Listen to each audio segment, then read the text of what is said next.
Assalamualaikum warahmatullahi wabarakatuh.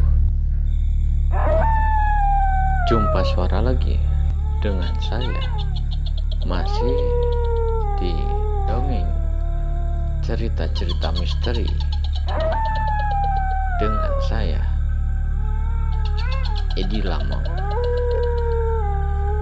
Kali ini saya akan menceritakan sebuah kisah yang dimana kisah itu adalah kisah mengenai pengalaman dari seorang yang bernama Sintis Bokok.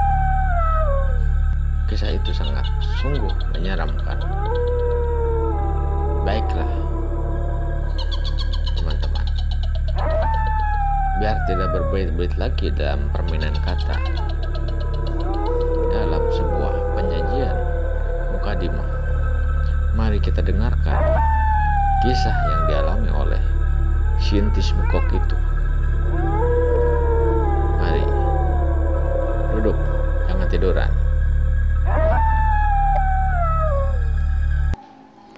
Sore itu jam 4 sore. Saya seperti biasa pulang dari teman saya yang bernama Sinjul, yang rumahnya sekarang ada di dekat Al-Burhan. Saya tidak langsung ke rumah. Saya berangkat dulu ke rumah teman saya yang ngawarung di Lebak. Namanya si Romdon. Si Romdon itu orangnya menyenangkan sekali, namun tidak menjemukan. Dia terkadang suka memberikan aku udut sebatang atau 2 batang. Itu gratisan. Mereknya gak usah disebutkan. Aspro. Terkadang dia juga suka sambil memberikan secari teh gelas dari warungnya. Namun sayang, walaupun saya senang dikasih teh gelas, sayang sekali teh gelasnya tidak dingin. Karena teh gelas yang diambil buat saya itu diambilnya dari etalase, bukan dari freezer yang ada di samping kiri warung teman saya itu.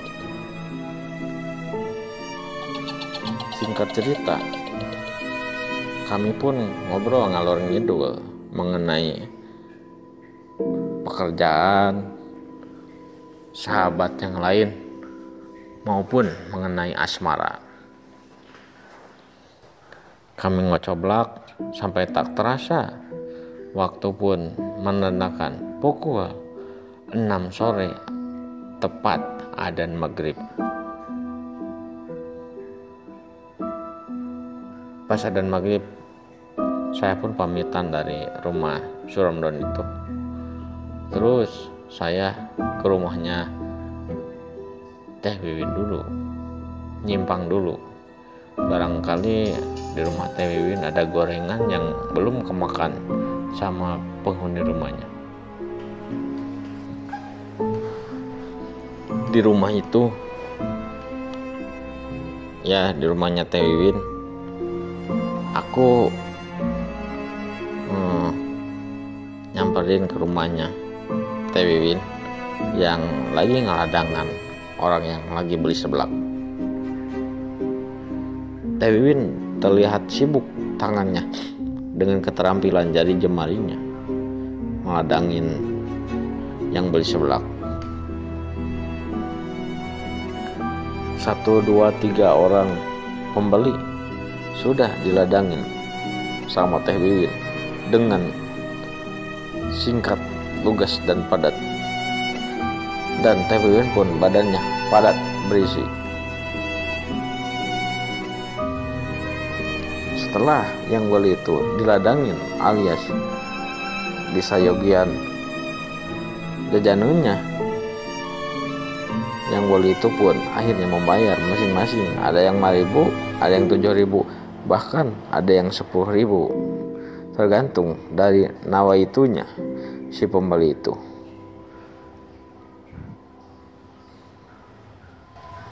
Tak terasa, pembeli pun datang lagi. Saya yang mau menanyakan mengenai gorengan itu pun tersendat, karena yang belinya sekalang. Beda jumlahnya.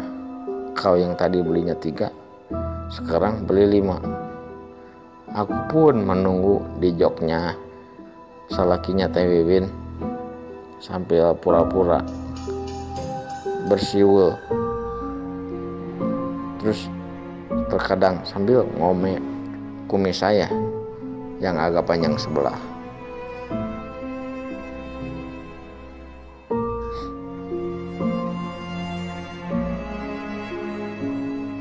Setelah diladangin, mereka itu yang 5-an dengan waktu yang durasi lumayan lama, yaitu sekitar setengah jam.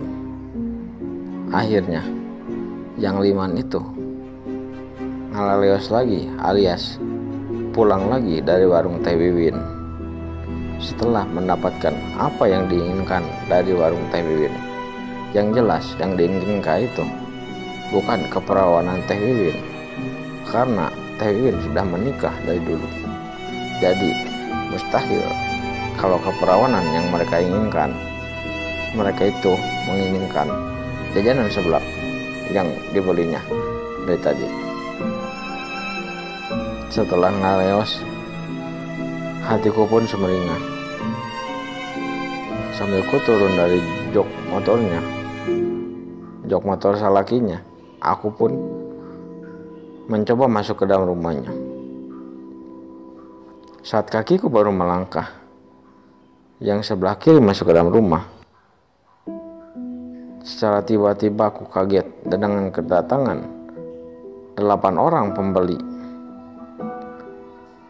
Aku pun gegetat sirah, karena ya pastilah aku dari tadi pingin minta gorengan, tapi ada yang ngaganggu. Maka kurungkan dulu niatku itu. Aku pun ngereke lagi karena jok motor selakinya si Teh Wiwin.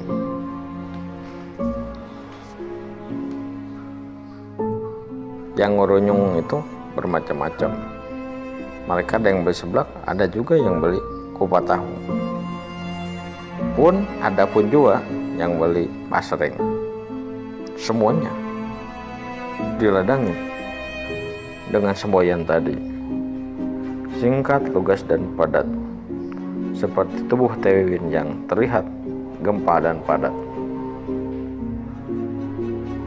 Setelah waktu nyerelek ke jam 6:30 lewat, akhirnya yang beli itu, yang barang jajan itu ngaleos setelah mendapatkan apa yang mereka inginkan, yaitu jajanan dari warung Teh Wiwin yang ada di Gang Senggo Bacok itu. Setelah ngaleos, aku pun sebenarnya hati aku turun dari jok motor selakinya. Trep, kakiku terasa menginjak yang basah. Ku lihat sendal sebelah kananku. Astagfirullahaladzim, apa ini? Gumamku dalam hati. Pas ku lihat, aduh, sungguh sangat jolim. Ternyata ada kucing yang tadi aku biarkan, ternyata modal di bawah motor, dan kini telah kuinjak. Sungguh malang tak bisa dipungkiri.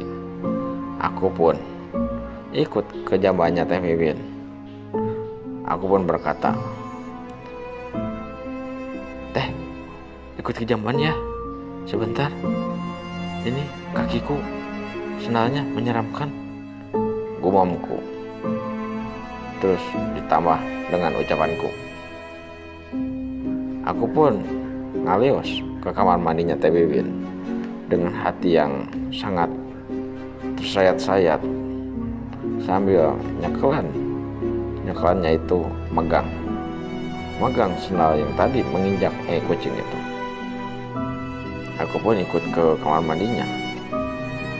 Aku kumbah sendalku itu yang tadi nyincak ngadalawai ke kucing itu dengan sabun sunlight yang ada di pinggir tembok sebelah kiri dalam kamar mandi Teh Wiwin. Dengan hati yang penuh maaf, aku pun meminta agak banyak karena kucing yang kuinjak tadi jenisnya kucing super yang baunya amat sangat mengerikan. Setelah 5 menitan, aku pun selesai menyuci sendalku itu yang tadi nincak kucing tadi. Tak lupa aku pun, biar nggak tanggung, aku pun ikut wudhu. Dikarenakan aku tadi belum sholat maghrib, sekalian aku pun wudhu di kamar mandi Teh Wiwin. Setelah wudhu, aku keluar kamar mandi. Pas keluar ada nininya Teh Wiwin yang ternyata sebetulnya sudah tiada. Aku kaget, aku lupas. Kok kenapa ada di depanku, bukan ada di depan TV, gumamku. Tapi aku pura-pura nanang-nanangkan mana, pura-pura nggak lihat, walaupun yang kulihat itu orang yang sudah tiada. Aku pun alios nyimpan dulu sendal. Terus aku bilang ke Teh Wiwin, Teh Wiwin, aku ikut sholat dulu ya, bentar ya. Di mana sajadahnya? Kata aku ke Teh Wiwin. Teh Wiwin pun menjawab, itu ada di situ tuh, no, di atas kursi, ya itu, sok. Kata Teh Wiwin kepadaku. Aku pun ngalewas. Terus aku sholat maghrib di situ. Setelah beres sholat maghrib, aku pun menyimpan kembali, menata kembali.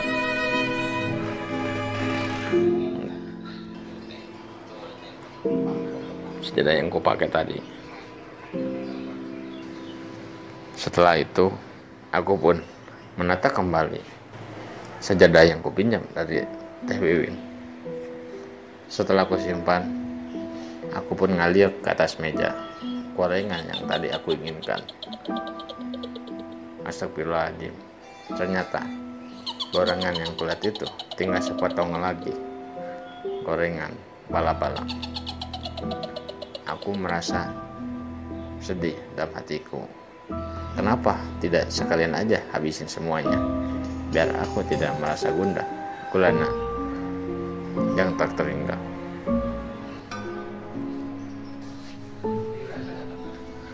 Nah, itu sepotong cerita seram dari saya.